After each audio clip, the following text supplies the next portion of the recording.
होगा। नमस्कार साथियों, मेरा नाम है निखिल यादव और आप सभी देख रहे हैं अपना YouTube channel smart classes bye Nikhil, जहां मैं आप सभी को क्लास 10th की एसएसटी पढ़ा रहा था, जिसके अंतर्गत आपका जो हिस्ट्री वाला पोर्शन है यानी इतिहास वाला भाग, मैंने उसको पूरी क्या हुआ इतिहास वाला पार्ट पूरी तरीके से खत्म कर दिया, जिसमें आपके टोटल 5 चैप्टर थे। उसमें कुछ और चीजें बची हैं, जैसे कि आपकी मैपिंग मैं आपको एग्जाम से कुछ दिन पहले करा दूंगा, जिसको आप प्रैक्टिस करके एग्जाम में अपना मैपिंग वाला सारा पोर्शन कंप्लीट कर लीजिएगा। इसके अलावा मैंने आपको बताया कि इसी तरीके से मैं आपकी पूरी एसएसटी को पढ़ाऊंगा। तो यहाँ पे मैंने आपका जो जियोग्राफी वाला चैप्टर है पहला, जो कि आपका फर्स्ट चैप्टर है, जो कि है आपका संसाधन एवं विकास यानी कि रिसोर्सेस एवं एंड डेवलपमेंट, इसको हम यहाँ पे पढ़ा रहे हैं। और जिसका पार्ट 1 कल मैंने आपको प्रोवाइड कर दिया था, जिसमें मैंने इस चैप्टर के अंदर जो बेस होता है इसका, या इसमें कह सकता हूँ जो इंपॉर्टेंट चीजें थी थोड़ी, मैंने उसको बता दिया। बाकी बची हुई जो भी कह सकता हूँ जहां से आपके लॉन्ग क्वेश्चन बनते हैं, उसको आज हम इस वीडियो में पूरी तरीके से देखेंगे। साथ में आपके जो भी शॉर्ट क्वेश्चंस बनेंगे, मैं सारी चीजों को यहाँ पे आपको डिटेल में बता दूंगा। इसके अलावा अगर आपने इसके पहले वाली वीडियो नहीं देखी है तो जा करके देख लीजिएगा। क्यों? क्योंकि उसके अंदर कई सारे ऐसे टॉपिक्स है जिससे आपके एग्जाम में बार बार क्वेश्चन बनता है। और मैंने आपको बताया था कि स्टार्टिंग के आपके जियोग्राफी के 2 चैप्टर जो है, वो जियोग्राफी में जितने मार्क्स के आपके बनते हैं नंबर, मतलब जितने मार्क्स के आपके क्वेश्चन बनते हैं, उसमें से 40-50% केवल यही आप 2 चैप्टर पढ़ लोगे तो हो जाएगा। लेकिन मैं आपको पूरी तरीके से सारे चैप्टर पढ़ाऊंगा, तो आप सारी चीजों को ध्यान से देख लीजिएगा। तो यहाँ पे हम आगे टाइम को वेस्ट ना करते हुए इस चैप्टर की शुरुआत करते हैं, जो कि इसका पार्ट 2 है। पार्ट 1 आप जाकर के दोबारा से देख लीजिए। जैसे कि मैंने आपको क्या बताया था, कल जो चीजें मैंने पढ़ाई है थोड़ी सी उसको मैं रिवाइज कर दे रहा। एक बात ध्यान से सुनिएगा, संसाधन होता क्या है। तो मैंने आपको संसाधन बताया था कि रिसोर्सेस क्या होते हैं। रिसोर्सेस कह सकता हूँ कोई भी चीज हो सकती है जो हमारी नीड्स को, हमारी जरूरतों को, हमारी आवश्यकताओं को पूर्ति करे, उसको हम क्या कहते हैं, तो उसको हम रिसोर्सेस कहते हैं, संसाधन कहते हैं। दूसरी चीज, ये जो रिसोर्सेस होते हैं उनको हम क्या करते हैं, टेक्नोलॉजी के माध्यम से कह सकता हूं या प्रौद्योगिकी के माध्यम से हम क्या करते हैं, विकसित करते हैं। तो ये हो गया आपका, इसको हम टेक्नोलॉजी के माध्यम से विकसित करते हैं। और जो क्या करें, हमारी जरूरतों को पूरा करे, उसी को हम क्या कहते हैं, संसाधन कहते हैं। ये चीजें मैंने आपको बताई थी। इसके बाद मैंने आपको यहाँ पे संसाधन की विशेषता अलग करके, अलग तरीके से लिख के आपको माइंड मैप के थ्रू आपको समझाया, तो वो चीज आपको मैंने बताई थी। फिर मैंने बताया उत्पत्ति के आधार पे 2 प्रकार के होते हैं, एक होता है जैव संसाधन, दूसरा अजैव संसाधन। जैव संसाधन का मतलब जो जीवित चीजों से हमें संसाधन रिसोर्सेस मिले उनको हम क्या कहते हैं, जैव संसाधन। और जो कह सकता हूँ निर्जीव चीजों से मिले उनको हम अजैव संसाधन। साथ में मैंने आपको एग्जाम्पल भी कराए थे, तो उन चीजों को ध्यान दीजिएगा। आगे मैंने आपको बताया था कि समाप्यता का मतलब क्या होता है, समाप्ति के आधार पे। तो एक ऐसा संसाधन होता है जो क्या होता है, जिन्हें हम खत्म होने के बाद पुनः दोबारा प्राप्त कर सके, उसको हम नवीकरणीय संसाधन कहते हैं। और दूसरा क्या, जो खत्म हो जाए तो हम उसे दोबारा से प्राप्त नहीं कर सकते, या फिर कह सकता हूँ एक लंबा समय लगेगा, तब उसको हम फिर क्या, उसी को हम क्या कहते हैं, यहाँ पे हम कहते हैं आपका अनवीकरणीय संसाधन। तो इन चीजों को ध्यान दीजिएगा। आगे मैंने आपको बिल्कुल डिटेल में ये बताया था, क्योंकि ये आपके लिए इंपॉर्टेंट है। आपसे पूछा जाता है कि स्वामित्व के आधार पे संसाधन के प्रकार बताइए, क्लासिफिकेशन को हमें बताइएगा। तो यहाँ पे मैंने आपको क्या बताया था, मैंने बताया कि स्वामित्व का मतलब होता है अपनापन, या जिसपे हमारा अधिकार हो। तो मैंने आपको बताया कि व्यक्तिगत संसाधन क्या होता है, ऐसा संसाधन जो किसी निजी व्यक्ति का हो। अगला सामुदायिक का मतलब किसी, मतलब जैसे पार्क हो गया, इस पे कह सकता हूँ अगल बगल या जो भी लोग हैं सबका अधिकार है। राष्ट्रीय का मतलब ऐसे संसाधन जिन पे क्या हो, देश का अधिकार होता है, उसको हम लोग राष्ट्रीय संसाधन कहते हैं। और मैंने बताया था कि आपको कि 200 किलोमीटर मतलब कोई देश है, उसकी बाउंड्री से 200 किलोमीटर के अंदर जितने भी रिसोर्सेस अवेलेबल होंगे, सारा क्या होगा, उस पे उस देश का अधिकार होगा, जिसको मैंने मैप के थ्रू आपको बताया था। इसके अलावा मैंने अंतरराष्ट्रीय संसाधन क्या बताया, कि कोई देश है, उसके चारों तरफ जो बाउंड्री है, बाउंड्री से 200 किलोमीटर के बाहर के रेंज की जो भी संसाधन उपलब्ध होंगे, उनको हम अंतरराष्ट्रीय संसाधन के नाम से जानेंगे। जैसा कि मैंने आपको यहाँ पे मैप बना करके दिखाया था, एक चीज मैं आपको दोबारा से यहाँ पे दिखा दे रहा। हाँ, ये आपको मैप दिख रहा होगा इंडिया का। मैंने कल बनाया और बताया आपको किस प्रकार से ये चीजें होती हैं। मैंने ये मैप आपको बना करके दिखाया था कि यहाँ पे राजस्थान है, गुजरात है, ये सारी चीजें आप जानते हो। और यहाँ पे आपको नीचे दिख रहा होगा, इधर हो जाएगा आपका, कह सकता हूँ अरेबियन सी, इधर आपका हो जाएगा बे ऑफ बंगाल। और मैंने बताया था कि ये 200 किलोमीटर यानी जो आपको बाउंड्री यहाँ पे दिख रही हो, यहाँ बाउंड्री से 200 किलोमीटर के अंदर का जो भी रिसोर्स है, भले वो पानी के अंदर रिसोर्सेस अवेलेबल हो, वो उस पे किसका अधिकार होगा? तो याद रखिएगा, इस पे भारत का अधिकार होगा। और इसके बाहर जो भी रिसोर्सेस अवेलेबल है उस पे कह सकता हूं कि हमारे विश्व में कई सारे ऐसे कह सकता हूं संस्थाएं पाई जाती हैं, ऑर्गेनाइजेशन पाई जाती हैं जिनका अधिकार होता है और उस पे सारे देशों का हक होता है। तो उसको हम क्या कहते हैं? अंतरराष्ट्रीय, कह सकता हूं अंतरराष्ट्रीय संसाधन के नाम से मैंने आपको बता रखा है। इसके बाद ये आपको मैंने कह सकता हूं कि सतत पोषण विकास से पहले मैंने एक और चीज आपको यहाँ पे बताई। कौन सा? हाँ, यहाँ पे ये चीजें मैंने आपको बता रखी है, ध्यान से देखिएगा। इसके बाद आपको यहाँ पे कुछ चीजें मैं बता देता हूँ। एक और प्रकार था जिसमें आपको मैंने बताया था संभावित संसाधन क्या होता है, भंडारण क्या होता है। इसके अलावा और भी चीजें, उसको 4 टाइप्स में मैंने डिवाइड किया था, तो उन चीजों को आप लोग देख लीजिएगा। इसके बाद मैंने बताया कि सतत संपोषणी विकास क्या होता है, यानी कि सस्टेनेबल डेवलपमेंट क्या होता है। सस्टेनेबल डेवलपमेंट एक प्रकार से कह सकता हूं इकोनॉमिक डेवलपमेंट होता है, जिसमें हम ये देखते हैं कि हम डेवलपमेंट या विकास को कुछ इस तरीके से या संसाधनों को कुछ इस तरीके से यूज करें कि उसमें पर्यावरण को किसी भी प्रकार की क्षति नहीं हो। साथ में हमें संसाधनों का उतना उपयोग करना चाहिए जितना क्या हो हमारे लिए आवश्यक हो। अगर हम इसको ज्यादा यूज कर देते हैं तो आने वाले टाइम में वो हमारी जो पीढ़ी आने वाली है उनके लिए या फिर जो जनरेशन है उसके लिए संसाधन अवेलेबल नहीं होंगे। तो इसी को हम लोग क्या कहते हैं? सतत संपोषणी विकास कहते हैं, पोषणी विकास कहते हैं। इसके 17 टारगेट्स है। इस तरीके की चीजें मैंने आपको बता रखी हैं। इसके बाद इसके कुछ सिद्धांत है, मैंने आपको बताया था, बिल्कुल डिटेल में सारी चीजों को समझाया हूं।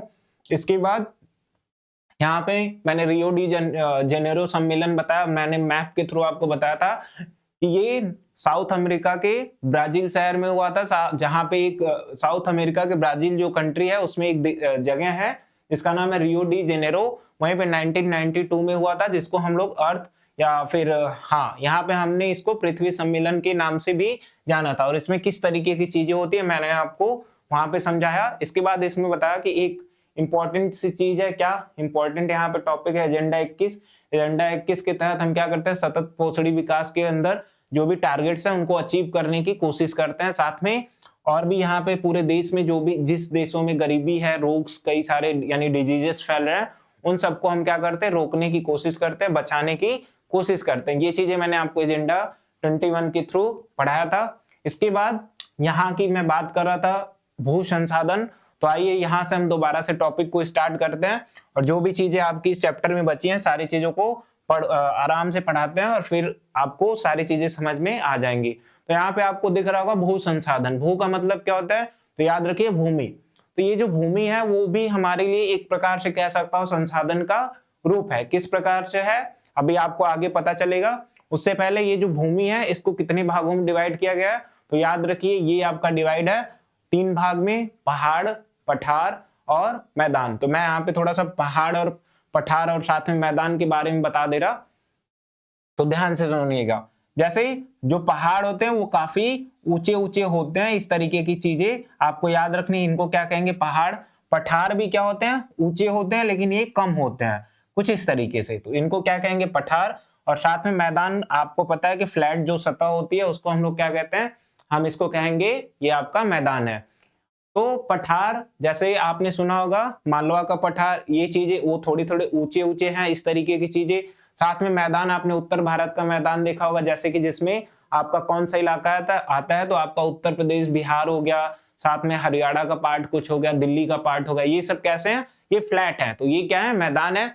और साथ में पहाड़ आप देखे होंगे कि हमारे नॉर्थ साइड में कह सकता हूँ बहुत सारे पहाड़ है, तो उस प्रकार की चीजें आपने पहले देख रखी है, तो यही चीजें हमें ध्यान देनी है। एक और चीज याद रखनी है, ये भूमि पे कितने परसेंट है, ये आपसे एग्जाम में पूछा जाता है। तो याद रखिएगा इसमें जो सबसे ज्यादा होता है वो जैसे 43% है, तो मान लीजिए ये 50 हो गया, तो 50 का इसमें थोड़ा सा कमी होगा, तो यहाँ पे इस तरीके से ये आपका 43% क्या है? तो याद रखिए ये आपका मैदान है। साथ में 30% क्या है? तो 30% आपका कह सकता हूँ इस एक तरीके से, यहाँ पे आपका 30% जो है वो क्या है? तो ये आपका 30% आपका पहाड़ है। और 27% क्या है? तो ये 27% आपका कह सकता हूँ पठार है। तो इसके बारे में मैंने आपको बता रखा है कि भारत की कुल भूमि का 30% क्या होता है? पहाड़। यहाँ से 12मासी नदियां बहती है। 12मासी नदियां का मतलब उत्तर भारत में जितनी भी नदियां बहती हैं उनको हम कहते हैं 12मासी नदियां। क्यों कहते हैं? क्योंकि इसमें 12 महीने क्या होते हैं? पानी आपका अवेलेबल होता है। हमेशा फ्लो होता रहता है, इसीलिए इसको हम क्या कहते हैं, बारहमासी नदियां। और ये कहां से निकल के आते हैं, पहाड़ों से। कैसे, हिमालय के बारे में आपने सुना होगा, इस तरीके की चीजें यहाँ पे होती हैं। आगे क्या बोल रहा, आगे ध्यान से देखिएगा। आगे आपको यहाँ पे बोला कि पर्यटन के विकास के लिए उपयोगी, यानी कि आपको पता है कि जो पहाड़ होते हैं जब उनसे नदियां निकलती हैं तो उस प्रकार अलग अलग प्रकार की आकृतियां बनाते हैं, जिसमें जैसे झरने हो गए और भी अलग अलग प्रकार की चीजें होती हैं, तो वो क्या होता है, पहाड़ों के थ्रू ही बनता है। तो ये कैसे होते हैं, ये पर्यटन के विकास के लिए कह सकता हूँ लाभदायक होते हैं, उपयोगी होते हैं। इसके बाद मैंने आपको मैदान बताया कि उत्तर भारत का, जैसा कि मैं आपको ये इलाका दिखा दे रहा है यहाँ मैप में, ये वाला जो पार्ट आपको यहाँ पे दिख रहा है, ये क्या है, ये यहाँ से ये सब जो पार्ट है ये क्या है, उत्तर भारत का विशाल मैदान इसको हम कहते हैं। तो वही यहाँ पे है कि यहीं पे क्या होता है, एक मृदा पाई जाती है जिसको हम लोग जलोढ़ मृदा कहते हैं, और वो क्या होता है कि फसलों के लिए काफी ज्यादा उपजाऊ होती है। क्यों, क्योंकि उसमें से कह सकता हूँ जब पानी बार बार फ्लो होता है तो अलग अलग प्रकार की उसमें कह सकता हूँ उपयोगी उर्वरक आते हैं, अलग अलग प्रकार की कह सकता हूँ कि जो मात्रा, जो चीजें चाहिए किसको, मिट्टी को उर्वरक बनने के लिए, वो सारे न्यूट्रिएंट्स मिट्टी को मिलते रहते हैं, इसीलिए वो ज्यादा उपजाऊ होती है। और जो कि भारत की भूमि का कितना परसेंट है, 43%। ये बार बार आपसे एग्जाम में पूछा जाता है, तो इस चीजों को ध्यान दीजिएगा।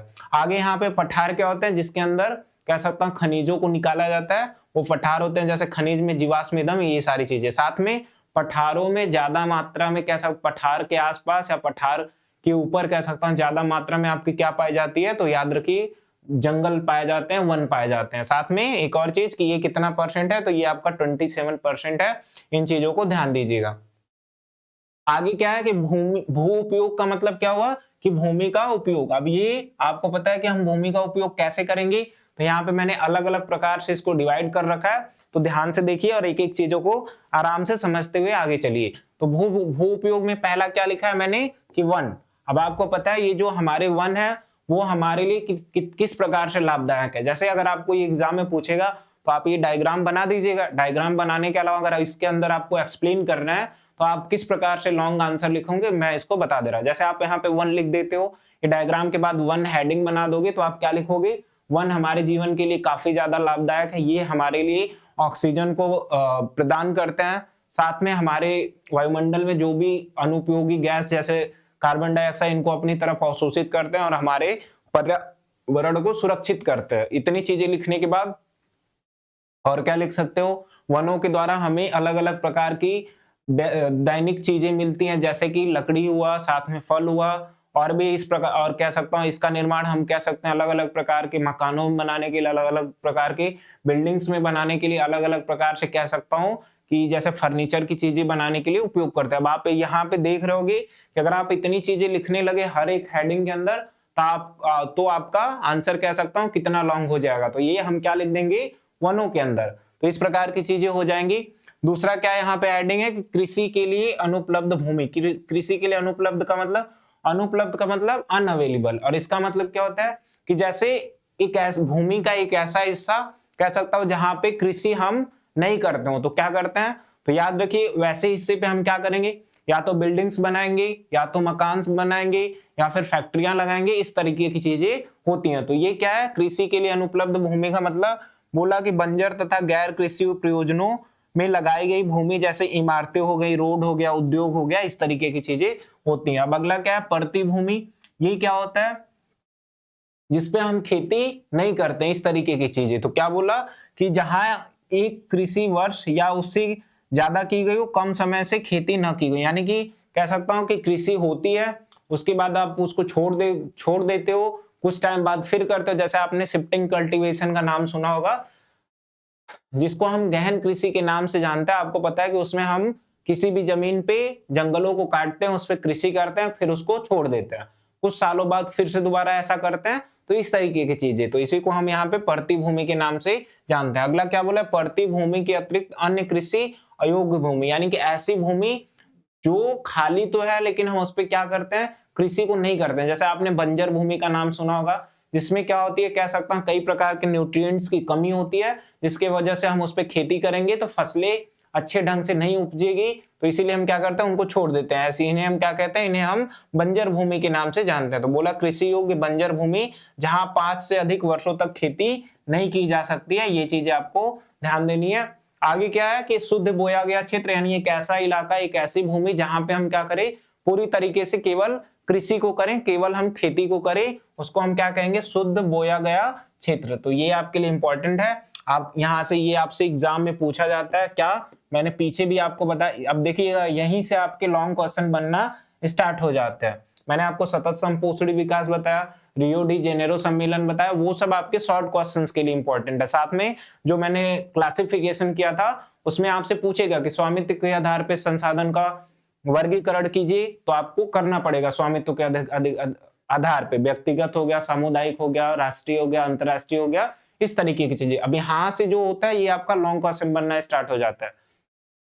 और एक चीज याद रखिएगा, लॉन्ग क्वेश्चन आप तभी लिखने में कंफर्टेबल हो जाएंगे जब इन चीजों को उठाएंगे, इन चीजों के बारे में आपको जानकारी है, ये जो मैंने आपको आगे समझाया, जब आप इन चीजों को मिक्स करके एक साथ लिखना स्टार्ट करोगे तो जो आपका लॉन्ग क्वेश्चन है वो आपको बिल्कुल फील ही नहीं होगा कि हमें लॉन्ग क्वेश्चन में लिखना क्या है। आपके पास इतनी ज्यादा बातें होंगी, इतने ज्यादा आपको कह सकता हूं नॉलेज होगी, अगर आप इन चीजों को ध्यान से सुनते हो, पढ़ते हो, तो आप लॉन्ग क्वेश्चन को इतना लॉन्ग लिख लोगे कि आपको लगेगा कि अब इसमें हमें केवल वही चीजें लिखनी है जो आपके लिए इंपॉर्टेंट है, बाकी एक्स्ट्रा आप लिखने से खुद को बचाओगे। तो इस तरीके की चीजें कब होंगी, जब आप सारी चीजों को पहले ध्यान से सुन लीजिएगा, माइंड मैप के थ्रू आप यहाँ पे देख रहे हो। अगर आप एग्जाम में इसको बनाते हो तो याद रखिए इसका एग्जामिनर पे एक पॉजिटिव इंपैक्ट जरूर पड़ेगा।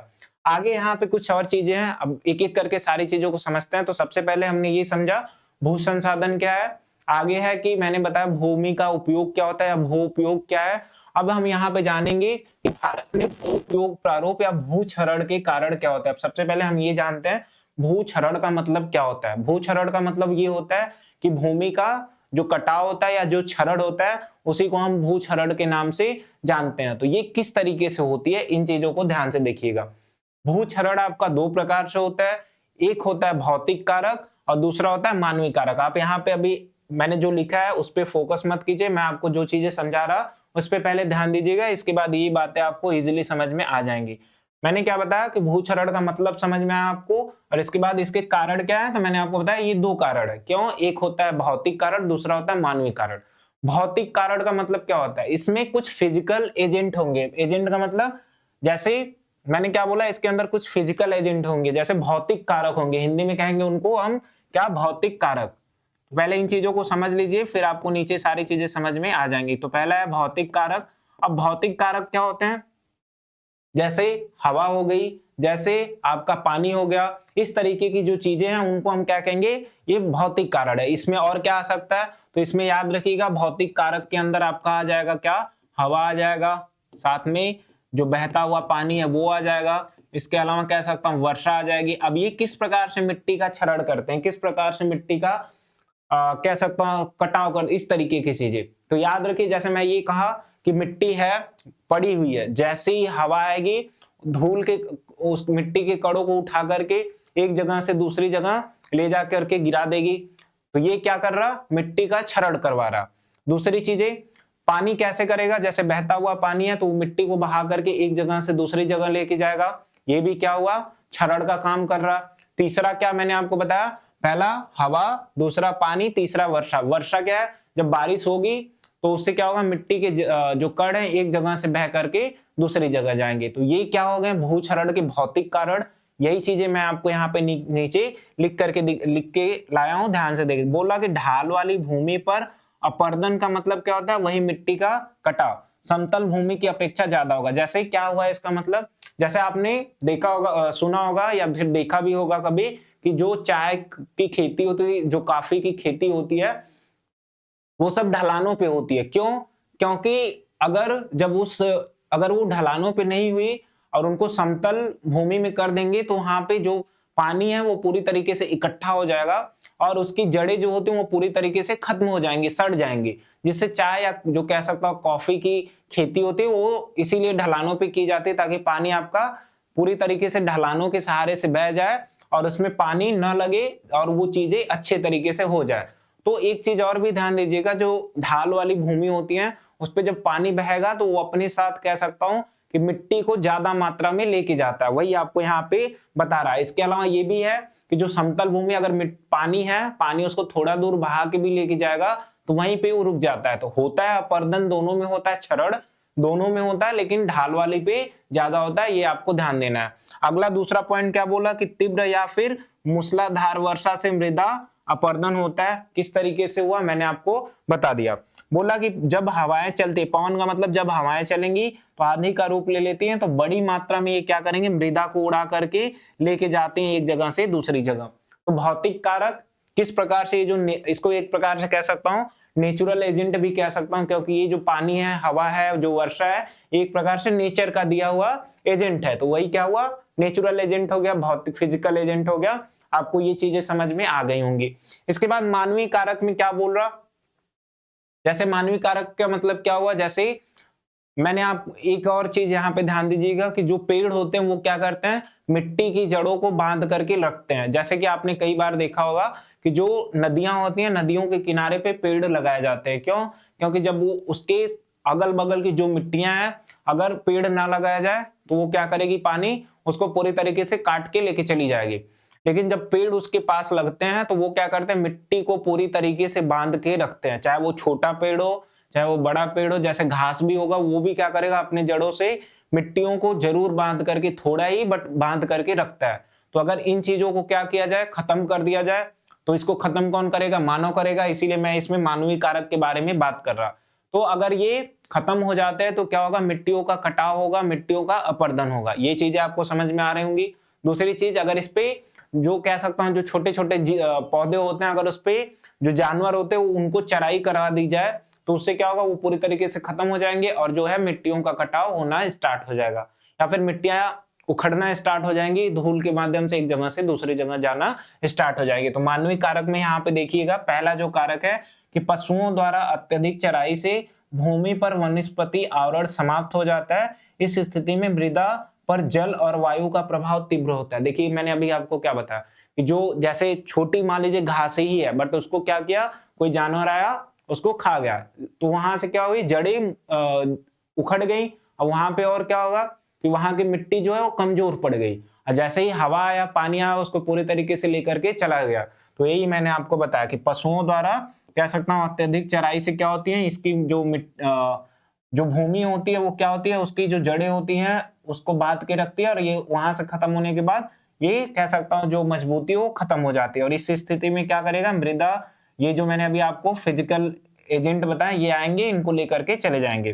बोला कि वनों का कटाव होगा तो उससे क्या होगा, मैंने आपको बताया कि मिट्टी बहुत तेजी से कटेगी। क्यों, क्योंकि वो उसकी जड़ों को बांध करके रखता है। अगर वन काट दिए जाएंगे तो होगा क्या, ये जो पानी वानी है इनको बहा करके लेके चला जाएगा। तो ये आपके लिए इंपॉर्टेंट है, ये चीजें ध्यान दीजिएगा।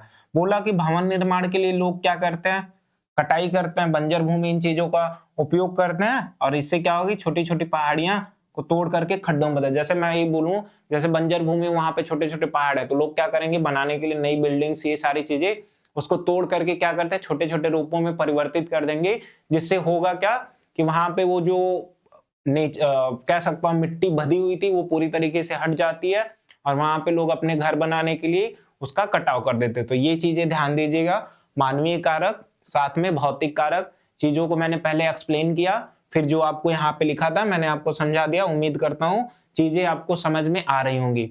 आगे क्या बोल रहा कि भूमि निम्नीकरण व संरक्षण के उपाय। निम्नीकरण का मतलब क्या होता है, निम्नीकरण का मतलब यही होता है कि जैसे मैं आपको ये बताऊं कि जैसे खाना है, खाने के अंदर कह सकता हूं किसी प्रकार की अशुद्धियां आकर के मिल जाती हैं, तो वो क्या कर रहा, खाने को पूरी तरीके से खराब कर दे रहा है। सेम उसी तरीके से भूमि के अंदर होता है कि जो जमीन है हमारी, जो मृदा है, उसमें आकर के अलग अलग प्रकार के एजेंट मिल जाते हैं जो भूमि की उपजाऊ क्षमता को, भूमि की जो क्षमता होती है उसको खत्म कर दे। उसी को हम लोग क्या कहेंगे, भूमि निम्नीकरण के नाम से जानते हैं। याद रखिएगा, ये जो मैं बोल रहा, ये अगर आपसे शॉर्ट्स में पूछता है, शॉर्ट क्वेश्चंस में, तो आप इनका आंसर इसी तरीके से लिख दीजिएगा जैसे मैं आपको समझा रहा। तो क्या बोला, भूमि निम्नीकरण और संरक्षण के उपाय क्या है, देखिएगा ध्यान से। बोला कि कारखानों में उत्पन्न जो कूड़े कचरे होते हैं इनको देखिए पहले भूमि निम्नीकरण होगा कैसे, जैसे मैं ये बता दे रहा कि जो कारखाने होते हैं उनसे कई प्रकार की कह सकता हूं जो नालियां निकलती हैं, जो केमिकल्स होते हैं वो कहते हैं इधर उधर फ्लो होते हैं, जमीन पे पड़ते हैं, इस तरीके की चीजें। तो भूमि का जो उपजाऊ पावर है उसके यानी जो क्षमता है उसको पूरी तरीके से खत्म कर देते हैं। साथ में इस प्रकार की चीजें होती हैं। तो आइए हम यहाँ पे एक एक करके देखते हैं और फिर समझते हैं। बोला कि कारखानों में उत्पन्न कूड़े कचरों को उपचार द्वारा फिर से उपयोग योग्य बनाया जाए। यानी कि कूड़े कचरे क्या कर रहे हैं, भूमि का निम्नीकरण कर रहे हैं, उनके अंदर से उसकी पावर, उसकी जो क्षमता, उसके अंदर कह सकता हूं जो भी न्यूट्रिएंट्स है उसको खत्म कर रहा है। यहाँ पे याद रखिएगा संरक्षण लिखा गया है, आपको वो किस प्रकार से खराब कर रहे हैं भूमि को वो मैं आपको समझा रहा कि कूड़े कचरे रहेंगे ये भूमि को कह सकता हूं भूमि की क्षमता को खत्म करेंगे। तो उसको हम क्या करें कि इसको हम कुछ इस प्रकार से यूज करें कि यूज करने के बाद दोबारा से जो बची हुई चीजें हम उनको दोबारा से यूज करें और उनका बार बार यूज करने से उनका भूमि पे किसी प्रकार का इंपैक्ट नहीं पड़े। आगे क्या बोला, औद्योगिक कचरे का सही ढंग से क्या किया जाए, निपटारा किया जाए। इससे क्या होगा, इससे जो हमारे भूमि कह रहा कि भूमि के अंदर जो भी इम्प्योरिटीज आ रही वो पूरी तरीके से खत्म हो जाए। ये चीजें बोला कि बंजर भूमि का उचित प्रबंधन किया जाए तथा खनन क्रियाकलापों को नियंत्रित किया जाए। ये चीजें हैं कि खनन को क्या किया जाए, माइनिंग को रोका जाए, इस तरीके की चीजें। आगे क्या बोला, कांटेदार झाड़ियों उगा करके बालू टिब्बों को अस्थायी बना लिया जाए। यानी कि जो कांटेदार आपने देखा होगा राजस्थान के अंदर या रेतीय भागों में जो भी कह सकता हूं कटीले वृक्ष होते हैं, अगर जब वो उगेंगे तो वहां की वो चीजों को बांध करके रखेंगे जिससे अपर्दन कम होगा। वही चीजें आपको यहाँ पे बोल रहा। आगे क्या बोला, वनों का विस्तार किया जाए। यानी वनों को, आपको तो पता ही है कि हमें पेड़ों को लगाना चाहिए। यहाँ पे जो चराई है इसको क्या किया जाए, रोका जाए। यानी वन ज्यादा रहेंगे तो उससे हमें कई प्रकार के फायदे, आपको मैंने अभी वन के बारे में बताया, साथ में अब यहाँ पे आप ये भी लिख सकते हो उस क्वेश्चंस के अंदर, उस आंसर के अंदर कि वन जो होता है वो मिट्टी के कटाव, मिट्टी के अपर्दन, मिट्टी के क्षरण को रोकता है। किस तरीके से रोकता है आप उसको भी लिख सकते हो कि वो वनों की या फिर पेड़ों की जो जड़ें होती हैं वो मिट्टियों को बांध करके रखती है, और जब पानी आता है या भौतिक कारक में जो भी आते हैं वो क्या करते हैं, उनको एक जगह से दूसरी जगह ले जाने से रोकते हैं। ये चीजें आप लिख दोगे। इसके बाद और क्या लिखा है कि अति पशुचारण के कारण भूमि निम्नीकरण होता है। पशुचारण से भूमि की ऊपरी उपजाऊ परत क्या होगी, नष्ट हो जाती है, और इसे क्या होना चाहिए, रोका जाना चाहिए। वही जो चराई वाला बात मैंने आपको बताया उसी को यहाँ पे आपको दोबारा बता रहा। तो ये चीजें आप लोग ध्यान दीजिएगा, इंपॉर्टेंट है। फिर से मैंने आपको बताया इसके बाद की जितनी भी चीजें सब आपके लिए इंपॉर्टेंट है, सब आपसे एग्जाम में पूछा गया है। आगे क्या है, आगे बोला मृदा संसाधन। अब मृदा जो है यानी कि जो मिट्टी है वो हमारे लिए किस प्रकार से संसाधन बन सकती है। अब एक चीज याद रखिएगा, मैंने आपको क्या बताया, पहले मैंने संसाधन बताया और फिर संसाधन के बाद मैं डायरेक्ट कह सकता हूं भू संसाधन पे चला गया। ऐसा क्यों, क्योंकि भू संसाधन जो होता है वो संसाधन का ही एक पार्ट है। जैसे कि मैं आपको यहाँ पे क्या बता रहा, संसाधन होता है और संसाधन का जब क्लासिफिकेशन किया जाए, बंटवारा किया जाए, तो याद रखिए ये अलग अलग प्रकार में बढ़ जाते हैं। जैसे कि आपको क्या मैं बता दूं, जैसे एक एग्जांपल इसका हो गया भू संसाधन, कि भूमि जो है वो किस प्रकार से संसाधन का रूप लेती है। इसके बाद कभी आप फिर पढ़ोगे आगे कि भूमि संसाधन के बाद जैसे मैं आपको बता दूं जो जल होता है वो भी हमारे लिए संसाधन है, या समुद्री संसाधन बोल सकते हो, कि समुद्र के अंदर भी हमें कई प्रकार की ऐसी चीजें मिलती हैं जो क्या होती है, हमारे संसाधन के रूप में हमें काम करती है। इसको जलीय संसाधन भी कह सकते हो, भू समुद्री संसाधन भी, इस तरीके की चीजें। तो हम संसाधन के अंदर इस चैप्टर में केवल भू संसाधन को हमें पढ़ना है। तो यही चीजें मैं आपको पढ़ा रहा। तो इन चीजों को आपको ध्यान से देख लेना है कि किस तरीके से, ये नहीं कि डायरेक्ट मैंने संसाधन को भूमि संसाधन बता दिया और कुछ होता है कि नहीं होता है। तो याद रखिए होते हैं, अभी ये हम संसाधन के पार्ट पढ़ रहे हैं। तो इसमें भू संसाधन, इसके अलावा यहाँ पे हम देखते हैं कि मृदा हमारे लिए संसाधन के रूप में कैसे है, संसाधन मतलब हमारे लिए ये किस प्रकार से लाभदायक है। तो आपको पता है कि मृदा के अंदर ही हम क्या करते हैं, खेती करते हैं। मृदा के अंदर कह सकता हूं अलग अलग प्रकार के हमें न्यूट्रिएंट्स मिलते हैं जो आपको उपयोगी, जैसे मैं ये कह दूं कि आपको जो पेट्रोल डीजल ये चीजें क्या है, मिट्टी की जब खुदाई होती है तभी आपको मिलती हैं। तो इस प्रकार से कह सकता हूं मृदा हमारे लिए क्या है, एक प्रकार का रिसोर्स है, हमारे लिए एक प्रकार का संसाधन है। तो ये चीजें आपको ध्यान देनी है। क्या बोला, ध्यान से देखिए वो क्या है, मैं आपको अभी समझा देता हूं। बोला कि मृदा एक प्रकार की कैसी है, नेचुरल रिसोर्स है, यानी कि प्राकृतिक संसाधन है, यानी जिसे हमने बनाया नहीं है, ये हमें क्या मिला है, ये हमें अपने आप ही मिला है, यानी कि ये हमें क्या है, नेचर ने प्रोवाइड किया है। तो ये याद रखिएगा, ये कैसा है, तो याद रखिए ये प्राकृतिक संसाधन है कि मानवीय संसाधन, तो ये हो जाएगा आपका प्राकृतिक संसाधन जिसका निर्माण लाखों वर्षों में हुआ। अब मैं आपको थोड़ी सी चीजें कुछ बताता हूं कि ये मिट्टी का निर्माण किस प्रकार से होता है। तो याद रखिए जब बड़े बड़े चट्टानें होती हैं, तो जब चट्टानों में क्या होता है, अलग अलग प्रकार के एजेंट काम करते हैं। एजेंट का मतलब जैसे उसको उस पर अलग अलग प्रकार के भौतिक कारक काम करेंगे, जैसे तापमान हो जाएगा, हवा हो जाएगी, पानी हो जाएगी, ये सब क्या, वर्षा हो जाएगी, ये सब क्या है, भौतिक कारक। मैं थोड़ा सा आपको समझा दे रहा, ध्यान से सुन लीजिएगा। यहाँ पे मैं आपको क्या बोल रहा कि इसमें क्या होते हैं, अलग अलग प्रकार के एजेंट होते हैं। जैसे मैं आपको क्या बोला कि एक बड़ा सा क्या है, पहाड़ है, ये आपका पहाड़ है, ये बड़ा पहाड़ है। अब इस पे क्या होगा, जैसे सन की लाइट कुछ इस प्रकार से आपकी पड़ेगी, कुछ ऐसे, कई दिनों से ऐसे ये टेम्परेचर इसका बढ़ रहा। और आपको पता है कि जब टेम्परेचर किसी सॉलिड चीज पे पड़ता है तो उसके अंदर जो पार्टिकल होते हैं वो कह सकता हूँ वो धीरे धीरे तो एक दूसरे के साथ उनकी जो मजबूती है वो कमजोर पड़ने लगती है। ये जो आपको यहाँ पे पहाड़ दिख रहा है, ये पहाड़ के अंदर कह सकता हूँ कि धीरे धीरे दरारें पड़ना स्टार्ट हो जाएंगी। और जब ये दरारें पड़ेंगी तो जब बारिश होगी, जब हवाएं चलेंगी, तो वो इनको क्या करेंगी, इनको तोड़ तोड़ के छोटे छोटे टुकड़ों में तोड़ देंगी। कुछ इस तरीके से छोटे छोटे ये पत्थर के रूप में टूट जाएंगे। कुछ दिनों बाद ये इन पे फिर सूर्य का प्रकाश जाएगा, ये फिर कमजोर होंगी और फिर हवाएं, पानी, वर्षा, ये सारी चीजें आएंगी तो इनको छोटे छोटे पार्ट में डिवाइड कर देंगे। और छोटे छोटे पार्ट में जैसे ये डिवाइड हुए, ये क्या बन जाती है, फिर मिट्टी बन जाती है। उपजाऊ कैसे होते हैं, जैसे केचुए हैं और कुछ इस प्रकार के एजेंट आते हैं जो इनको उपजाऊ बना देते हैं। तो वही चीजें आपको यहाँ पे मैंने बता रखी है कि प्राकृतिक संसाधन है और वो चीजें तुरंत नहीं होंगी, उसको बनने में, मिट्टी को बनने में बहुत साल लग जाता है। तो ये क्या बोला कि इनका निर्माण कैसे होता है, लाखों वर्षों में।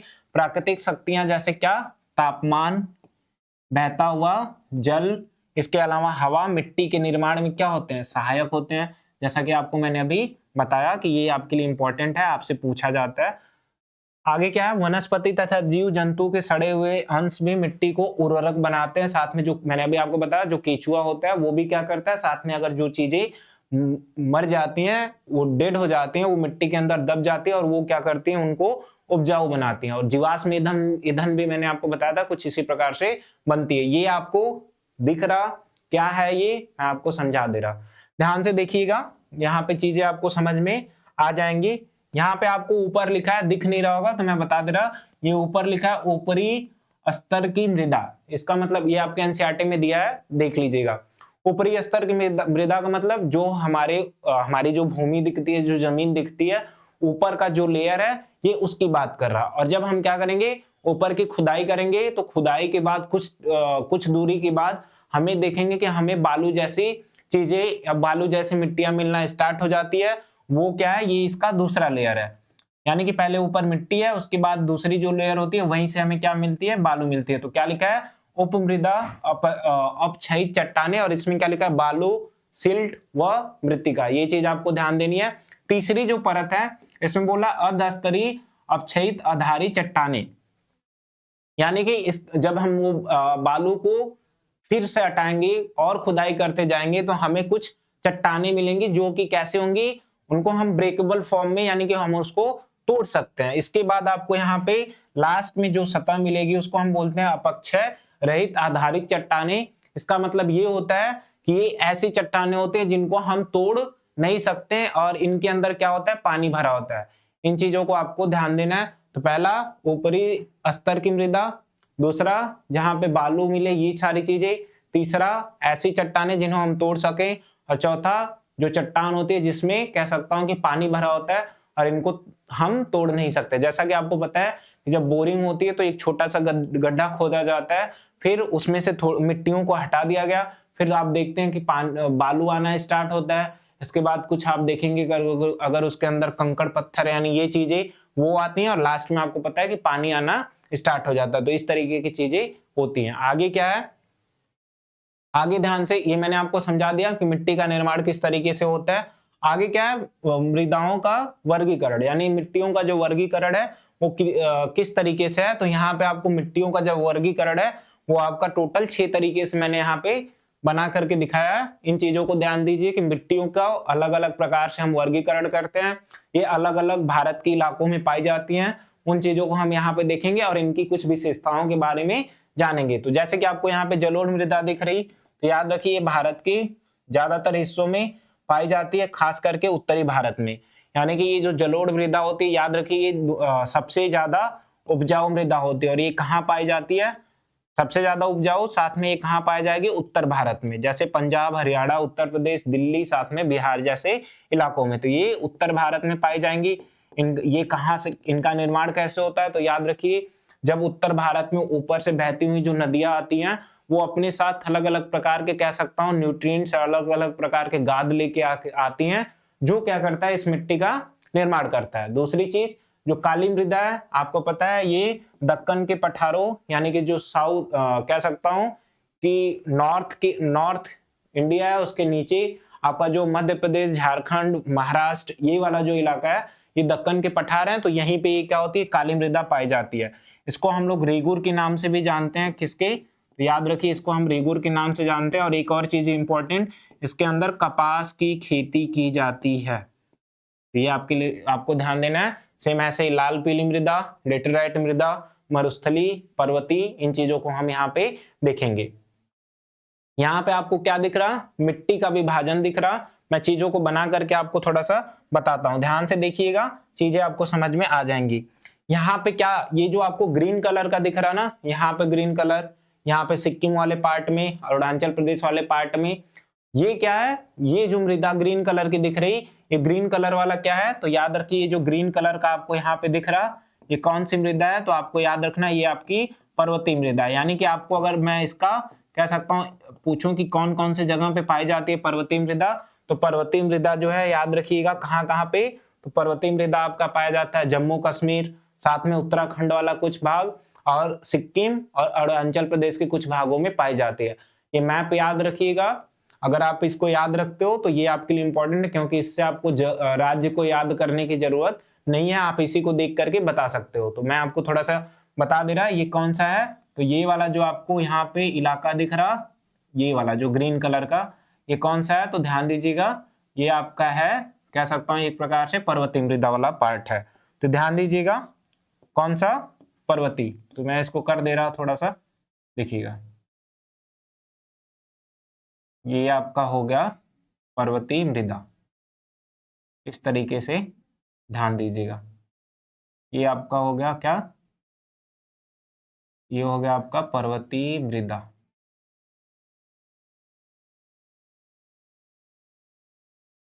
तो ये आपका पर्वतीय मृदा हो गया। इसके अलावा कह सकता हूं और भी कई सारे यहाँ पे कलर दिए हुए हैं। जैसे कि अब आपको मैं जलोढ़ मृदा की बात करूं, तो जलोढ़ मृदा कहाँ पे है? तो ध्यान से देखिएगा, इस चीज को समझ में आ जाएगा आपको। यहाँ पे जलोढ़ मृदा, यहाँ पे आपको दिख रहा होगा, इसके नीचे का जो भी इलाका है, ये सब क्या है? ये आपका जलोढ़ मृदा है। तो इस तरीके से आप इन चीजों को ध्यान से देख लीजिए। नीचे वाले पार्ट में भी आपका जलोढ़ मृदा है। ये वाला जो इलाका है, ये क्या है? ये आपका जलोढ़ मृदा। अब देख रहे हो आप कि ये किस तरीके से फैला हुआ है, तो ये चीजें आपको ध्यान देनी है। ये जो रेड वाले के अंदर है, ये सब क्या है?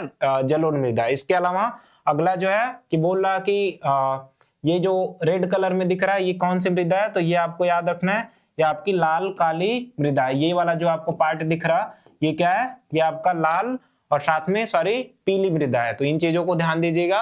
आगे काली मृदा कौन सी है? तो यहाँ पे आपको काली मृदा मैं दिखा दे रहा, ध्यान से मैंने आपको क्या बताया कि महाराष्ट्र ये वाला जो पार्ट है, ये आपका काली मृदा है। तो इन चीजों को ध्यान दीजिएगा, ये आपकी काली मृदा है, ये वाला पार्ट काली मृदा है, इन चीज को ध्यान दीजिएगा। आगे कुछ और मृदा है, आप इन चीजों को बस देख लीजिए, ये आपके लिए इंपॉर्टेंट है। साथ में यहाँ पे ये वाला जो पार्ट है, ये कौन सा है? लेटेराइट है। तो इन चीजों को देख लीजिएगा, एक बार मैप में थोड़ा बहुत बनाने की कोशिश कीजिए, एग्जाम में बन जाएगा तो बहुत अच्छा आपके लिए होगा। तो यहाँ पे एक एक करके सारी चीजों के बारे में देख लेते हैं, क्या क्या यहाँ पे लिखा गया है, एक एक चीज, क्योंकि हमसे ये मृदा का वर्गीकरण एग्जाम में पूछता है और इनके बारे में भी हमें लिखना होता है। तो ध्यान से देख लीजिए। मैंने आपको क्या बताया कि जो पहली जो जलोढ़ मृदा है, ये भारत में सबसे ज्यादा लगभग पाई जाती है।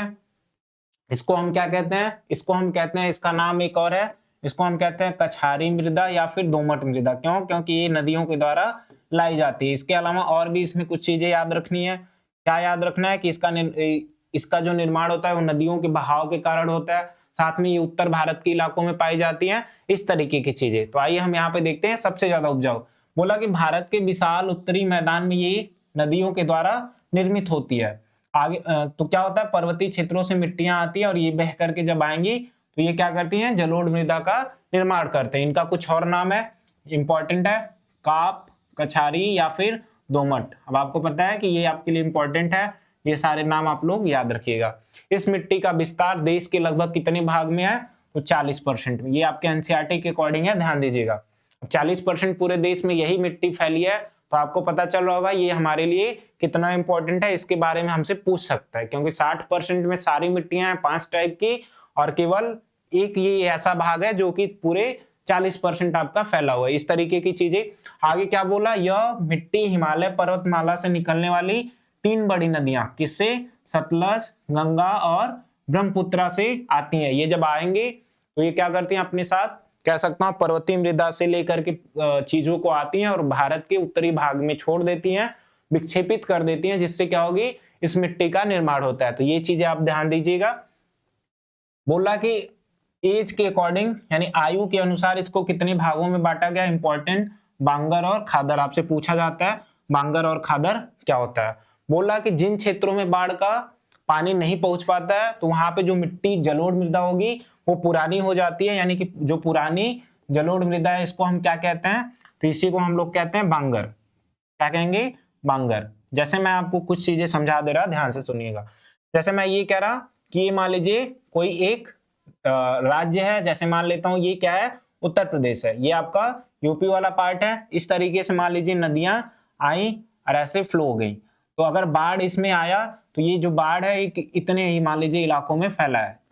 इस तरीके से स्टार्ट, तो यहाँ की जो मिट्टियां हैं ये भी जलोढ़ है, इसके ऊपर की भी क्या है, जलोढ़ मृदा है। तो बाढ़ आएगा तो बाढ़ के माध्यम से जो नई मृदा आएगी यहीं पे फैलेगी इसके आसपास के इलाकों में, लेकिन ये वाला जो रीजन है यहाँ पे बाढ़ के साथ आने वाली जो मिट्टियां नहीं पहुंच पाएंगी, ये ऊपर वाले में नहीं पहुंच पाएंगे। तो ये जो मिट्टी ये भी क्या है, जलोढ़ है और साथ में पुरानी हो गई, तो इसको हम क्या कहेंगे, तो इसको हम लोग बांगर के नाम से जानेंगे। और ये जो नई वाली है इसको हम क्या कहेंगे, इसको हम खादर के नाम से जानते हैं। बड़ा इंपॉर्टेंट है, ध्यान दीजिएगा।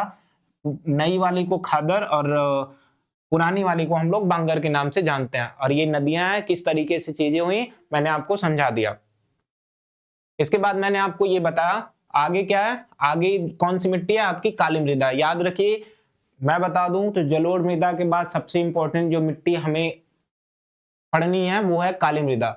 कुछ इस तरीके से दिखती है, महाराष्ट्र, कह सकता हूं कि मध्य प्रदेश, छत्तीसगढ़ वाले इलाकों में ये मिट्टियां पाई जाती हैं। तो इस तरीके की चीजें आप लोग ध्यान दीजिएगा। मैं इसके बारे में भी आपको बता दे रहा, जस्ट एक मिनट।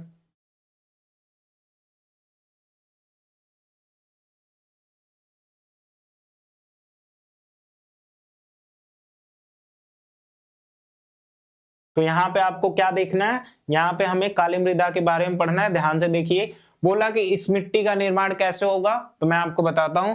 जैसे ये मान लीजिए कोई ज्वालामुखी वाला एरिया है, कुछ इस तरीके से। अब आपको पता है कि इसके ये जमीन के अंदर क्या होता है, लावा आपका यहाँ पे मैग्मा भरा होता है, कुछ इस तरीके से। क्या होगा, आपका नीचे कुछ मैग्मा भरा होता है, और जब ये प्लेट एक दूसरे, ये अलग अलग प्रकार की प्लेटें होते हैं, ये जब टकराते हैं तो ये लावा क्या होता है, ये कुछ इस तरीके से बाहर फैलता है। और जब बाहर फैलेगा तो ये जब लावा इधर साइड में बह करके आएगा और बाद में ठंडा होगा तो कह सकता हूं चट्टानों का निर्माण करता है, और बाद में वही चट्टानें मिट्टी के रूप में परिवर्तित हो जाएंगी। तो उनको हम क्या कहते हैं, इनको हम काली मृदा के नाम से जानते हैं। तो वही चीजें आपको बता रहा कि इसका पहले जलोढ़ मृदा का निर्माण नदियों के द्वारा, काली मृदा का निर्माण ज्वालामुखी के द्वारा। तो ये आपको याद रखना है, इसका निर्माण किससे होता है, तो ज्वालामुखी विस्फोट के कारण, पदार्थों के जमाव से निर्मित जो चट्टानें होती हैं, वो मैंने क्या बताया कि चट्टानें अपरदित होती हैं, टूटती हैं, तभी मिट्टी का कह सकता हूं कि निर्माण होता है। और ये किस कलर की होती है, तो याद रखिए काले रंग की होती है। कैसे निर्माण हुआ, ये आपका जो पहला पॉइंट है ये किसके बारे में बता रहा, निर्माण। और वहां पे भी हमें निर्माण के बारे में याद रखना है। याद रखिए, पहले निर्माण लिखना ही पड़ेगा सबका, फिर उसके बाद उसके बारे में जो भी चीजें हम उनको बताएंगे। एरिया भी आप लिख सकते हो, किस किस रीजन में वो पाया जाता है। अगला क्या बोला, इसमें क्या मिलता है, तो इसमें लोहा मिलता है, मैग्नीशियम, चूना, एल्युमिनियम, कैल्शियम कार्बोनेट, पोटास और जीवाश्मों की मात्रा अधिक होती है। यह मिट्टी काली, चिकनी तथा बारीक कणों से युक्त होती है। एक और चीज याद रखिए, भारत की जितनी भी मिट्टियां उसमें एक न्यूट्रिएंट्स की कमी है जिसको हम फास्फोरस के नाम से जानते हैं, तो ये आपको याद रखना है। इस तरीके की चीजें हैं, ध्यान दीजिएगा। आगे क्या बोला, काली मिट्टी को हम लोग क्या कहते हैं, रेगुर मृदा के नाम से भी जानते हैं। वेरी वेरी इंपॉर्टेंट, पूछ देता है कि रेगुर मृदा क्या है, तो हम काली मिट्टी को जानते हैं, फिर भी हम आंसर नहीं कर पाते। क्यों? क्योंकि हम काली मिट्टी के बारे में पढ़ते हैं, लेकिन रेगुर उसका जो नाम है वो आपको याद रखना होगा, क्योंकि अगर आपसे पूछ देता है तो आप इस चीज को बता दीजिएगा। क्या बोला, गर्मियों में इनमें क्या पड़ेगी, दरारें। क्यों? क्योंकि ये धरती के अंदर छाई है, उनका टेम्परेचर ऑलरेडी ज्यादा था मैग्मा के थ्रू, बाद में भले वो ठंडी हो जाती हैं, लेकिन जब धूप पड़ेगी इसके ऊपर तो ये कह सकता हूं दरारें पड़ने लगती है। बोला कि इन दरारों के द्वारा ऑक्सीजन क्या होगा, अंदर तक चला जाता है। बोला कि इसमें क्या होता है, इसमें कपास का उत्पादन होता है, इसलिए इसमें और भी चावल, गन्ना, गेहूं, सब्जियां, ये चीजें आपकी होती हैं। ज्यादातर इंपॉर्टेंट आपको कपास याद रखना है, इसको रेगुर मृदा कहते हैं। इसमें कई प्रकार के कह सकता हूं न्यूट्रिएंट्स पाए जाते हैं, और इसका निर्माण कैसे होता है ये चीजें आपको ध्यान देनी है। और इसका इलाका भी लिख सकते हो, महाराष्ट्र, मध्य प्रदेश, झारखंड, छत्तीसगढ़, इस इलाकों में होती है। ये आपको दरारें यहाँ पे दिख रही होंगी किस प्रकार की पड़ी हैं। इनमें गर्मियों में दरारें क्यों पड़ती हैं, क्योंकि ये ऑलरेडी मैग्मा से इनका निर्माण होता है, ज्वालामुखी के विस्फोट से इनका निर्माण हुआ रहता है, जिसके बाद जैसे ही टेम्परेचर बढ़ते हैं तो क्या होता है, इनके अंदर दरारें पड़ने लगती हैं और उसके अंदर ऑक्सीजन आपका एंटर कर जाता है। इस तरीके की चीजें होती हैं। काली मृदा, मैं बताता हूं कि जलोढ़ मृदा के बाद सबसे इंपॉर्टेंट अगर कोई है तो उसके बारे में याद रखिए, वो आपका काली मृदा है। आगे क्या बोल रहा है यहाँ पे, आगे बोल रहा है कि जलोढ़ मिट्टी और काली मिट्टी में क्या अंतर है, तो इसका निर्माण आप लिख दीजिएगा, इसका निर्माण लिख दीजिएगा। इसमें क्या होता है कि ये कहाँ कहाँ पाया जाता है, वो कहाँ कहाँ पाया जाता है, ये सारे क्या अंतर है। इसमें कई प्रकार की खेती की जाती है, उसमें कपास स्पेशली होता है, तो ये चीजें है। तो क्या बोला, जलोढ़ मिट्टी में पोटास, चूना, क्या क्या बोल रहा, जलोढ़ मृदा में क्या मिलता है, पोटास, चूना, फास्फोरस का अंश पर्याप्त मात्रा में होता है, किंतु इसमें क्या नहीं होता है, नाइट्रोजन और कह सकता हूं जीवाश्मों की कमी होती है। और साथ में ये अपनी उर्वरा शक्ति के लिए जानी जाती है। इसका निर्माण ज्वालामुखी के, तो अंतर आप इस तरीके से लिख लोगे।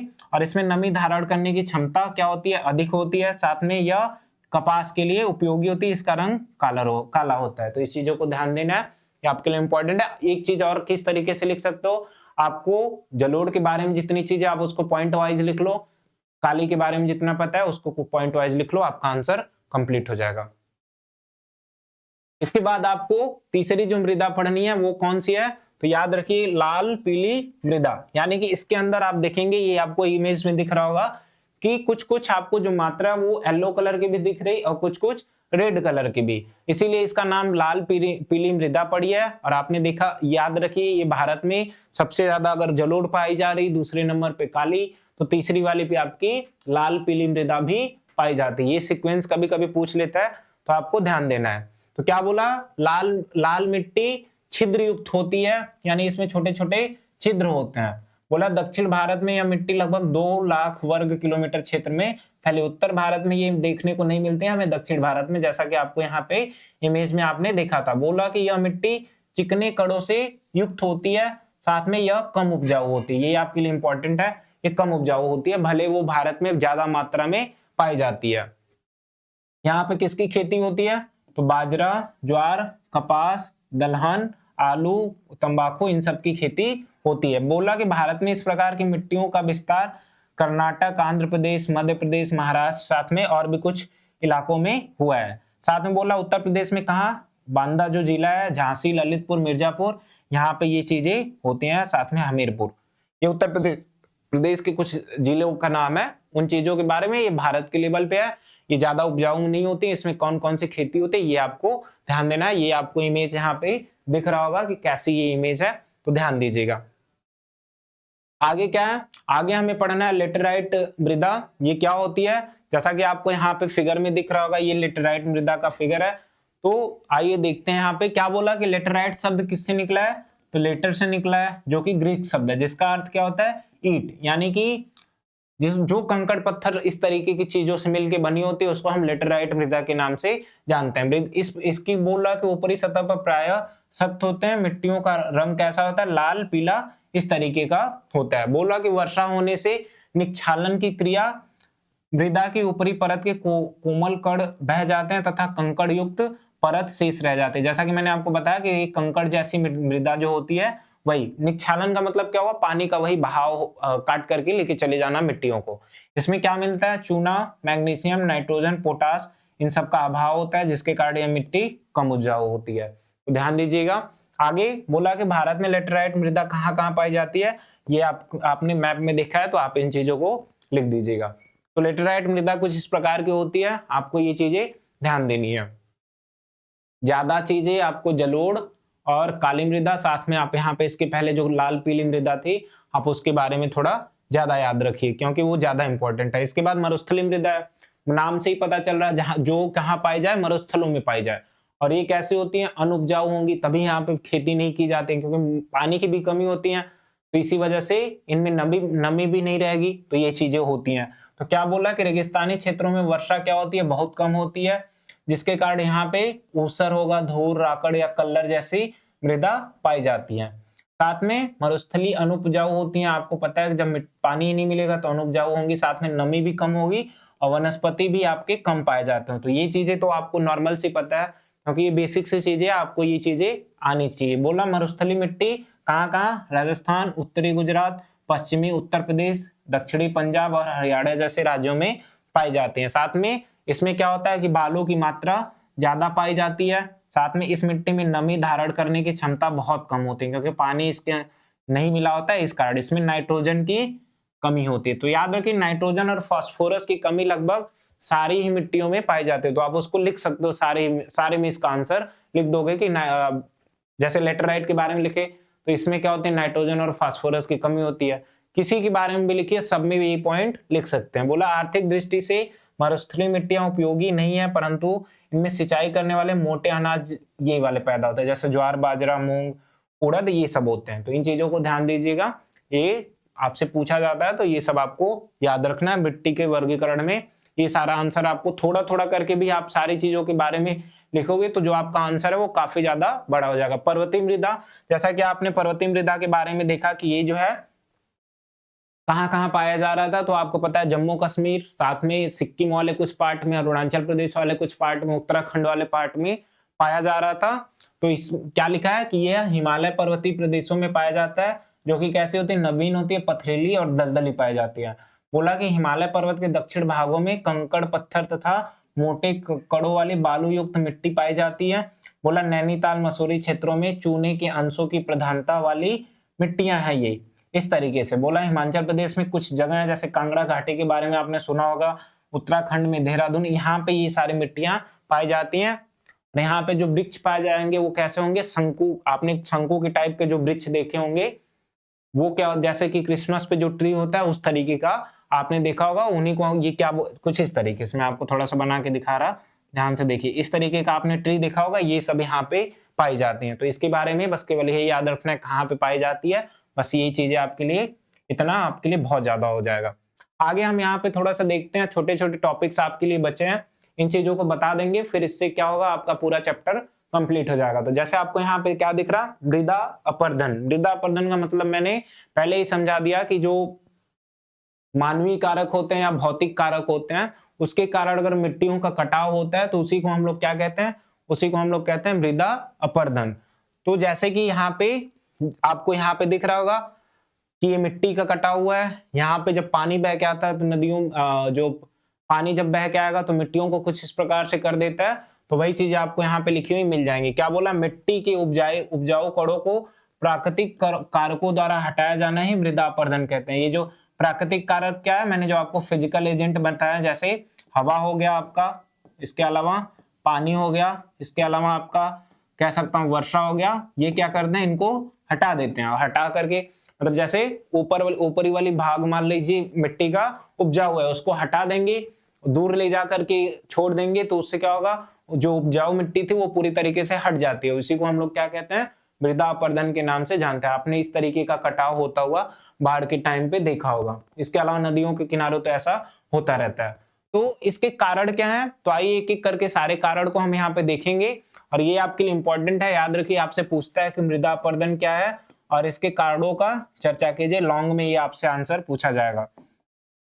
तो एक एक करके यहाँ पे चीजों को हम लोग देख लेते हैं जिससे आपको सारी चीजें समझ में आ जाएंगी। जैसे इसमें क्या बोला, कृषि का अवैज्ञानिक ढंग से उपयोग, यानी कि अगर आप यहाँ पे देख रहे हो कि जो मिट्टी का कटाव हो रहा, इसके लिए हम कुछ उपाय सोच ले जो कि वैज्ञानिक तकनीकी के थ्रू होगा। अगर हम यहाँ पे साइंटिफिक टेक्नोलॉजी के थ्रू कुछ ऐसे उपाय करें, कुछ ऐसे कह सकता हूँ आविष्कार किए करें जो क्या करे, मिट्टी को कटाव को रोके।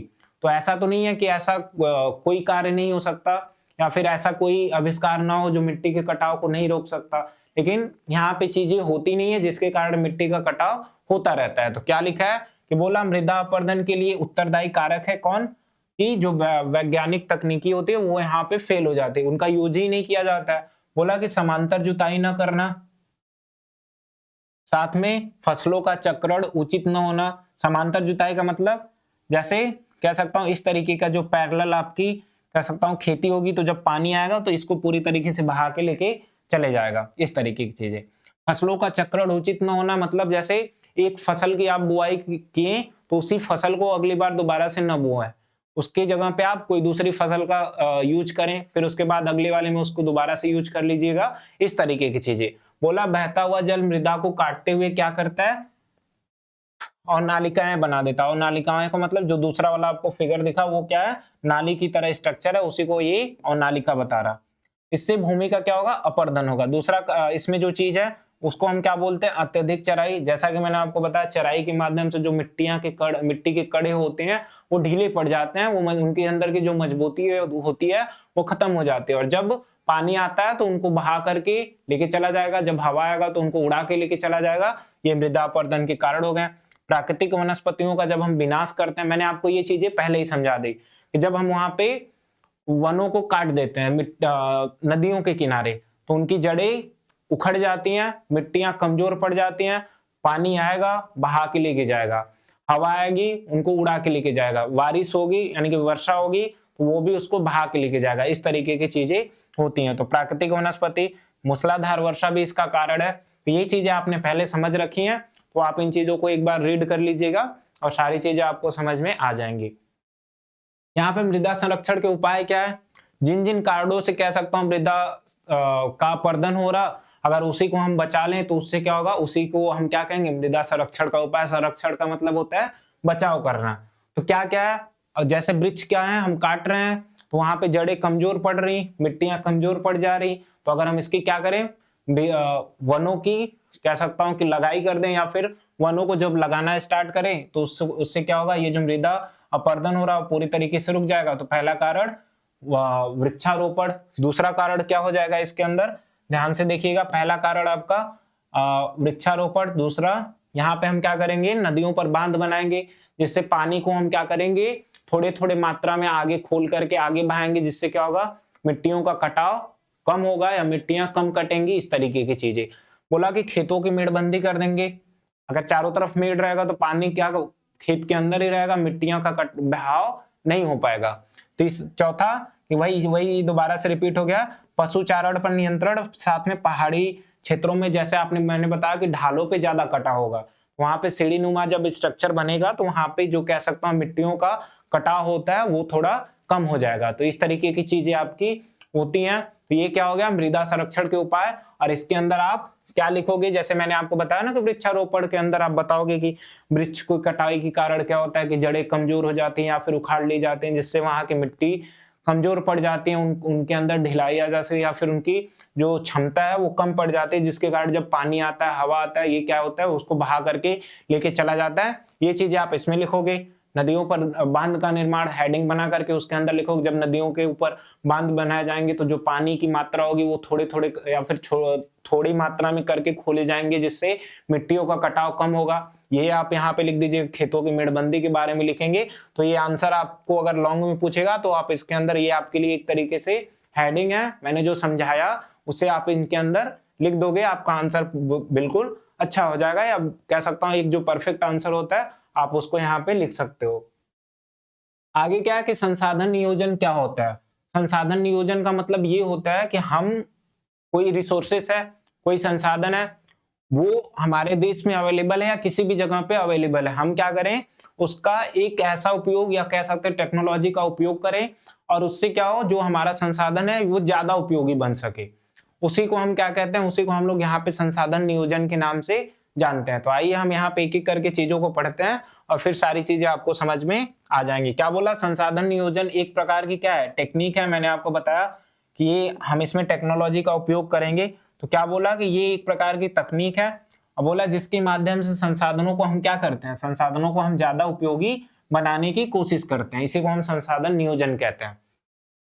बोला कि जैसे भारत में क्या है, बोला कि संसाधनों की उपलब्धता क्या है, काफी ज्यादा है इस तरीके की, यानी कि भारत में संसाधन उपलब्ध है और कह सकता हूं इसीलिए भारत में संसाधन का नियोजन जरूरी है, क्योंकि हम टेक्नोलॉजी, हमारे देश के अंदर रिसोर्सेस अवेलेबल है लेकिन हमारे पास टेक्नोलॉजी की कमी है, जिसके कारण हम क्या करते हैं, जो संसाधन है उसका ज्यादा उपयोग नहीं कर पा रहे हैं। तो अगर हम उसी को करने लगते हैं तो उसी को क्या, संसाधन नियोजन कहेंगे।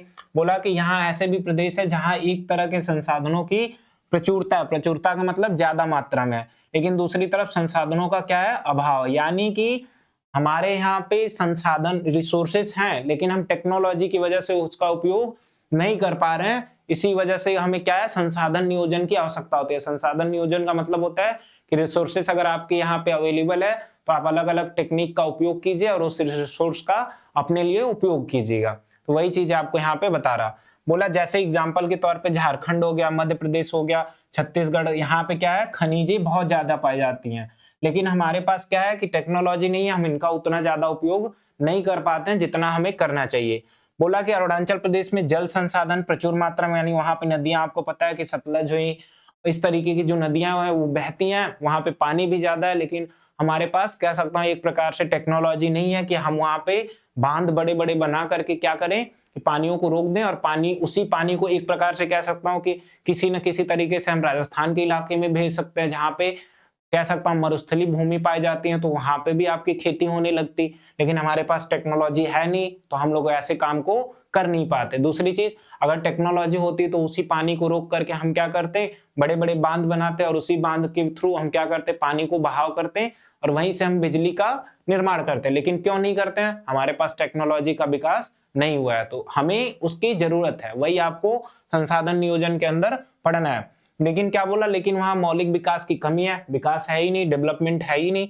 बोला कि राजस्थान प्रदेश में पवन, अभी इसको मैंने कल पहले पढ़ा रखा है कि जब राजस्थान में हमें क्या है कि राजस्थान में जो धूप है वो बहुत ज्यादा पड़ती है, क्यों, क्योंकि सॉरी वहां पे हीट जो है वो ज्यादा एब्जॉर्ब होती है, क्यों, क्योंकि वहां पे कह सकता हूँ एक प्रकार से बालू हैं और बालू क्या होते हैं, ज्यादा तेजी से गर्म होंगे, तो अगर हम उसके ऊपर क्या करें, सोलर सेल को बिछा दें, फैला दें, तो बालू वैसे भी हीट को एब्जॉर्ब करेगी, तो उससे क्या होगी, सोलर सेल के ऊपर ज्यादा सन की लाइट आएगी और वो ज्यादा गर्म होगा, तो उससे क्या होगी, बिजली की बिजली उत्पादित की जा सकती है। लेकिन ऐसा क्यों नहीं होता है, क्योंकि हमारे पास टेक्नोलॉजी नहीं है। दूसरी चीज मैंने आपको बताया कि गुजरात और राजस्थान जैसे इलाकों में हवाएं काफी तेजी के साथ चलती हैं, तो अगर हम वहां पे क्या करें, पवन चक्की लगा देते हैं, तो उससे क्या होगा कि बिजली का उत्पादन कर सकते हैं, लेकिन नहीं होता है, क्यों, क्योंकि हमारे पास रिसोर्सेस तो अवेलेबल है लेकिन हमारे पास टेक्नोलॉजी नहीं है। तो इसके लिए संसाधन नियोजन की जरूरत है। संसाधन नियोजन का मतलब मैंने आपको समझा दिया है। इसीलिए क्या बोला, राष्ट्रीय, प्रांतीय और स्थानीय स्तर पर संतुलित संसाधन नियोजन की आवश्यकता है। बढ़िया से मैंने आपको समझाया, याद रखिए, इंपॉर्टेंट है, आपसे पूछा जाता है। मैंने जितनी भी चीजें समझाई अगर आप उतना लिख देते हो तो ये आपका आंसर बिल्कुल परफेक्ट हो जाएगा। थोड़ा सा और बता रहा कि संसाधन नियोजन की आवश्यकता हमें क्यों पड़ती है, क्यों नहीं पड़ेगी, क्योंकि अगर हमारे पास संसाधन नियोजन जैसी चीजें होती, हमारे पास टेक्नोलॉजी होती, तो हमारे पास जो रिसोर्सेस अवेलेबल है हम उनका उपयोग तो कर सकते, लेकिन नहीं होने के कारण हम नहीं कर सकते हैं। तो क्या बोला पहला पॉइंट कि संसाधन के संरक्षण के लिए आवश्यक, कि संसाधन है लेकिन हम उसका उपयोग नहीं कर रहे हैं, तो बोला कि इसके विनाश को क्या किया जा सकता है, रोका जा सकता है। तो ये आप इन चीजों को ध्यान दीजिएगा। आगे क्या बोला कि देश की मूल्यवान संपदा है, हमारे देश में रिसोर्सेस अवेलेबल है, क्योंकि बहुत सारे ऐसे कमी देश है जहां पे नदियां भी पाई जाएं, मरुस्थल भी पाए जाएं, मैदान भी पाए जाएं, और साथ में कह सकता हूं पवन चक्की को स्थापित करने जैसी हवाएं पाई जाए। इस तरीके की चीजें बहुत कम देशों में होती है, हमारे में है, लेकिन हमारे पास क्या है, टेक्नोलॉजी नहीं है, हम उन चीजों को नहीं कर पाते हैं। साथ में और क्या करते हैं, जो भी चीजें हैं अवेलेबल उनको भी खत्म करते हैं। जैसे कि हमारे देश में अगर वृक्ष हैं तो हम उसकी कटाई करते हैं। तो इस प्रकार से ये कह सकता हूं कि जो चीजें हमारे यहाँ नहीं है, हम उस पे हाथ ना लगा करके जो चीजें अवेलेबल है उनको पूरी तरीके से खत्म करने का कार्य कर रहे हैं। तो वही यहाँ पे आपको बता रहा। आगे क्या बोल रहा, दूसरा पॉइंट कि सीमित मात्रा में उपलब्धता, रिसोर्सेज जितनी है हमारे पास जिनका हम उपयोग कर रहे हैं वो क्या है, लिमिटेड है। अगर ये खत्म हो जाते हैं, जैसे हम बिजली का जिस प्रकार से उत्पादन करते हैं, अगर ये खत्म हो जाएंगे तो हम क्या करेंगे, अगर हम उसी जगह पे क्या करें, जो मैंने आपको बताया सोलर सेल का उपयोग करके, पवन चक्की का उपयोग करके बिजली का उत्पादन अगर होने लगे, तो जिनका उपयोग हम फिलहाल में प्रेजेंट टाइम में कर रहे हैं उनकी बचत होगी, और वो जब बचत होगी तो आने वाली जनरेशन के लिए भी काम देगी, और आप इससे क्या करोगे, कोई नया कार्य भी कर सकते हो। इस तरीके की चीजें होती हैं, तो आपको यहाँ पे समझ में आ जाएगा। तीसरा क्या है, कि संतुलित विकास के लिए अनिवार्य होते हैं। कैसे होंगे, क्योंकि जब चीजें मैंने आपको बताया ना कि हम क्या करते हैं, और भी ज्यादा बिजली का उत्पादन हमारे यहाँ पे जितना हो रहा उससे भी ज्यादा कर लेंगे, क्योंकि जब हम पवन चक्की सोलर सेल का उपयोग करेंगे तो उससे क्या होगी, ज्यादा मात्रा में बिजली उत्पन्न होगी। लेकिन ये कब होगा, जब हमारे अंदर टेक्नोलॉजी आएगी हमारे देश के अंदर, तो तभी तो जरूरत है संसाधन नियोजन की। तो वही आपको यहाँ पे मिल जाएगा। आगे क्या बोला, योजनाओं की सफलता के लिए हमें क्या जरूरत है, हमें संसाधन की जरूरत होती है। तो ये चीजें आप एक बार पढ़ लीजिए। मैंने आपको इसमें जितना लिखा है उससे ज्यादा मैंने आपको समझा दिया, तो आप इसके आंसर को लिख सकते हो। लास्ट में आके प्राकृतिक संसाधन संरक्षण के उपाय, जो हमारे नेचुरल कह सकते हैं कि रिसोर्सेस हैं, उनको हम किस प्रकार से बचा सकते हैं। तो एक एक करके देख लीजिए। ये आपका लास्ट टॉपिक है। बोला वनों की कटाई को रोकें, वर्षा के जल को हम संचित करें, साथ में उसका हम उपयोग करें बांध बना करके, इस तरीके से। आगे क्या बोला, सौर जल और पवन ऊर्जा जैसे नवीकरणीय संसाधनों को हमें बढ़ावा देना चाहिए, क्योंकि इससे हमें क्या होगा, जो हमारे रिसोर्सेस हैं हम उनका उपयोग कर सकते हैं। तो ये तीसरा पॉइंट हो गया। ये सारे कैसे हैं, नेचुरल। कृषि में इस्तेमाल करें, यानी टेक्नोलॉजी का उपयोग करके कृषि को और बेहतर हम बना सकते हैं। अगला क्या है, वन्य जीवों का हम संरक्षण करना चाहिए। साथ में किसानों को मिश्रित फसल की, मतलब कि किसान जो है उनको क्या अच्छे प्रकार के उर्वरक और भी जो उनके फसलों में प्रॉब्लम आती है उनको बचाने का हमें उपाय बताना चाहिए। साथ में जीवाश्म ईंधन की खपत को कम करना चाहिए। जीवाश्म ईंधन का मतलब जैसे आपका पेट्रोल हुआ, डीजल हुआ, इन चीजों को हमें कम यूज करना चाहिए। तो इस तरीके से ये चैप्टर आपका पूरी तरीके से कंप्लीट होता है। मैंने इसके 2 वीडियो आपको प्रोवाइड किए। पहला आपको कल मैंने आपको प्रोवाइड कर दिया था, जिसमें मैंने ये इस चैप्टर के जो भी आधी चीजें हैं, जैसे कि सतत समपोषणी विकास हुआ, रियो डी जेनेरो सम्मेलन हुआ, इसके अंदर मैंने आपको संसाधन बताया था। संसाधन की क्लासिफिकेशन आपके लिए काफी इंपॉर्टेंट है, आपसे पूछा जाता है। तो इस तरीके से ये आपका चैप्टर कंप्लीट हो जाता है। और मैंने बताया कि मैं इसी तरीके से एसएसटी का जितना भी चैप्टर है आपको पूरी तरीके से करा डालूंगा। जैसे कि हिस्ट्री को खत्म कर दिया, वैसे ही आपका यहाँ पे जो जियोग्राफी वाला पार्ट है, इकोनॉमिक्स वाला पार्ट है, सिविक्स वाला पार्ट है, सारी चीजों को मैं पढ़ा दूंगा। तो इस तरीके से ये आपके एग्जाम में काफी ज्यादा हेल्पफुल होंगी। तो फिर मिलते हैं आपसे अगले चैप्टर के लिए अगले वीडियो में। तब तक के लिए आप सभी का धन्यवाद। अगर आपको ये वीडियो पसंद आती है तो आप इस चैनल को सब्सक्राइब कीजिएगा, साथ में अपने दोस्तों तक शेयर कीजिए, ताकि ये जो वीडियो बनाने के लिए जो हमें मोटिवेशन मिलती है वो हमें पूरी तरीके से प्राप्त हो और हम आपके लिए आगे ऐसी ही चीजों को लेकर के आए। धन्यवाद।